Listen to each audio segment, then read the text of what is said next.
Wherever there is a terror attack, chances are you will find Pakistani fingerprints all over the place. From Times Square in New York to the streets of Kabul and of course across India, virtually every bombing can be traced back to the terror factories located in Peshawar, Bahawalpur or Karachi. Not surprisingly, the Easter blasts that killed hundreds in Sri Lanka have revealed a Pakistani connection. Among the suicide bombers was Zaran Hashim, an Islamist extremist imam, who is believed to have visited Pakistan in 2018. Hashim was a demagogue for the National Tawhid Jamaat, which was known in Sri Lanka for vandalizing Buddhist statues, but has the larger aim of spreading global jihad. His speeches are straight out of the Islamic State's playbook, inciting Sri Lankan Muslims to attack Buddhists, Hindus, and Christians. Islamic terrorism in Sri Lanka seems counterintuitive because the country's less than 10% Muslim minority has no beef with the 70% Buddhist majority. To get to the root of Islamic terror in the island nation, one must understand the outlook of the Sri Lankan Muslim. Decades before the Gulf Sheikdoms and ISIS had started exporting the doctrine of jihad, Sri Lankan Muslims had become infected with the virus of fanaticism. Sabiha Hassan, a Karachi-based researcher, writes in Pakistan Horizon, Volume 38, No. 2, that in the 1940s when Indian Muslims demanded a separate homeland for themselves, Sri Lankan Muslims supported their struggle. Basically, Sri Lankan Muslims were supporting India's breakup despite having no skin in the game.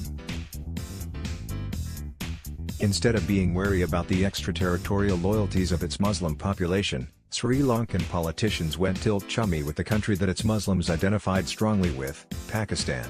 The heads of state of both Sri Lanka and Pakistan exchanged official visits. In 1954, Sri Lankan Prime Minister John Kotelawala said in Islamabad, "We were so close to each other, we should know each other better and try to help each other."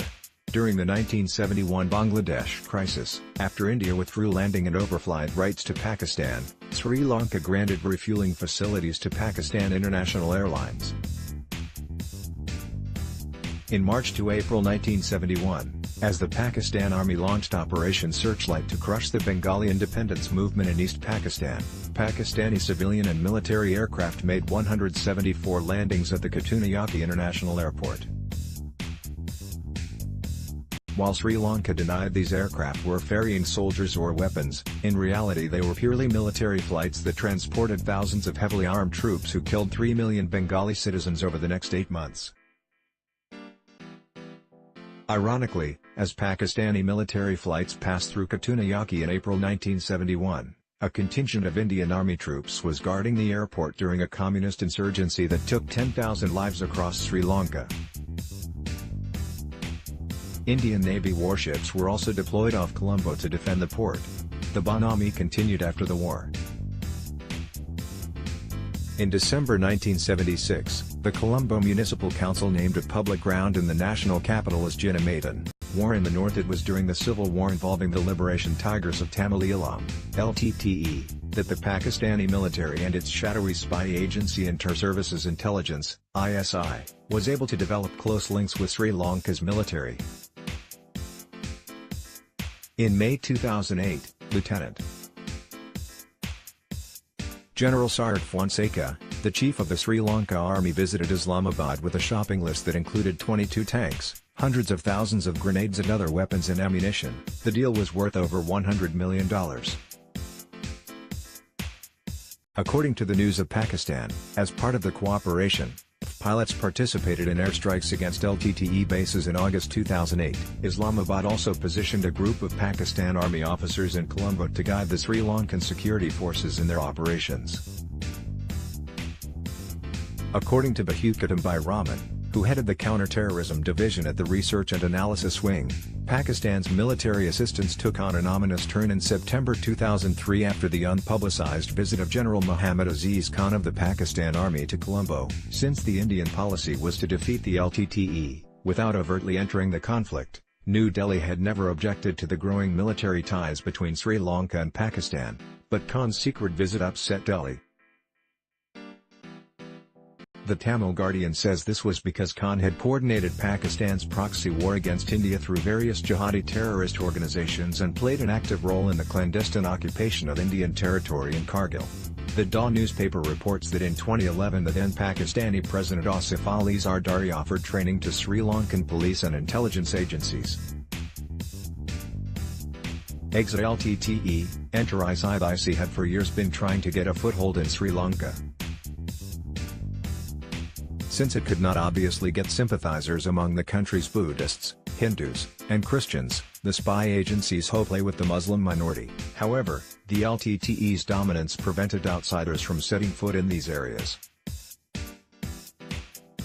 In fact, the LTTE had expelled most of the Sri Lankan Muslims from their coastal enclaves in the east, after the Tigers discovered they were collaborating with the government forces. Despite being condemned to second-class status by the Sri Lankan constitution, the Muslim population, largely of Tamil origin, refused to join the Tamil struggle for equal rights.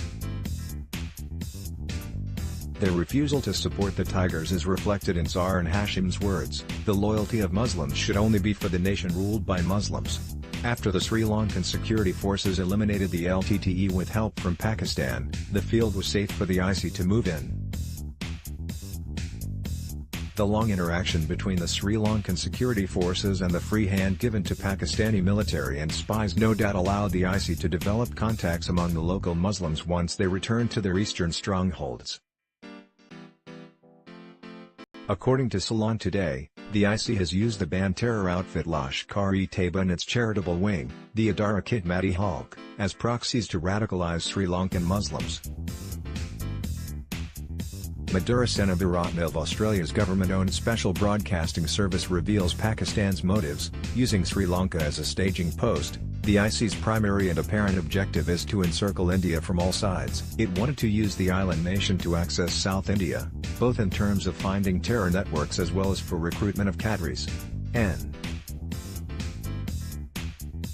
Manoharan of the Institute of Peace and Conflict Studies explains why Sri Lanka has entered into a Faustian bargain with the jihadis in Pakistan.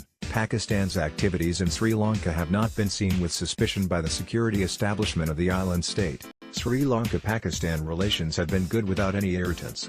Sri Lanka is ever grateful to Pakistan for all the military support during the Elam War. In addition, when Sri Lanka was hauled up by the international community for human rights excesses during that war, Islamabad rendered unstinted diplomatic support. Clearly, despite the collapse of Sri Lanka's once vibrant economy due to the civil war, the Sinhala elites have learned nothing. It was their apartheid-like policies aimed at the Tamils that resulted in the rise of the LTTE. Now, their carte blanche to the ISI could spawn more Islamic terror groups like the National Tawhid Jamaat, which could send the country into another cycle of violence. Threat to India. The ISI penetration of Sri Lanka presents a huge threat for India.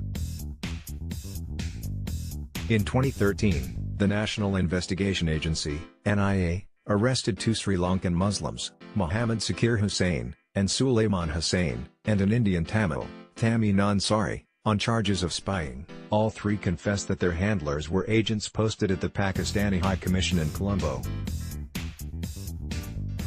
In 2014, the NIA arrested a 3rd Sri Lankan national named Arun Selvarajan in Chennai for spying on behalf of the ISI. Selvarajan's arrest indicates that Pakistan has been able to make inroads into peninsular India.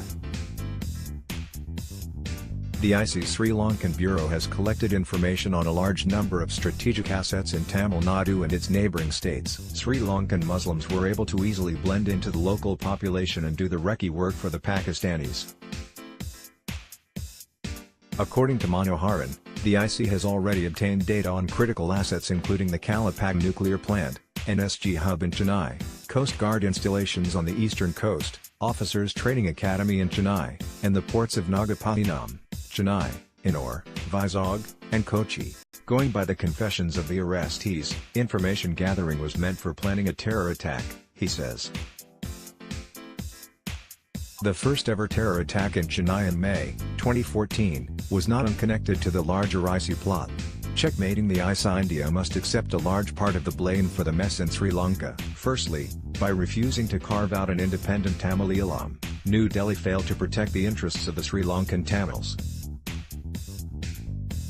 At the very least, it should have ensured an autonomous Tamil area in the north and east. 4. If India could provide special status to J&K, then why not provide the same to Sri Lankan Tamils who are more loyal to India than the Kashmiris?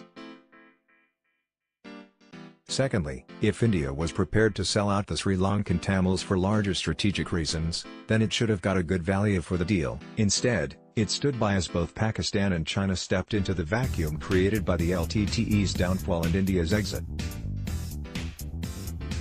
In fact, General Fonseca has gone on record that his country turned to China and Pakistan for military purchases only after New Delhi refused to supply weapons to it. One way to retrieve the situation is to conduct a massive counterintelligence sweep that will dismantle the ISI network in Sri Lanka. India's advantage is that it still commands goodwill among the island's Tamils who can be relied upon to identify the jihadis. Also, Sri Lanka's coziness with Pakistan can't be allowed to become a security threat for India. Just as the US won't allow the Russians to meddle in Mexico, India shouldn't permit Islamabad to buy influence in Colombo. First up, the islanders must be told they have to find alternate sources for their weapons and ammunition. The Sinhala leadership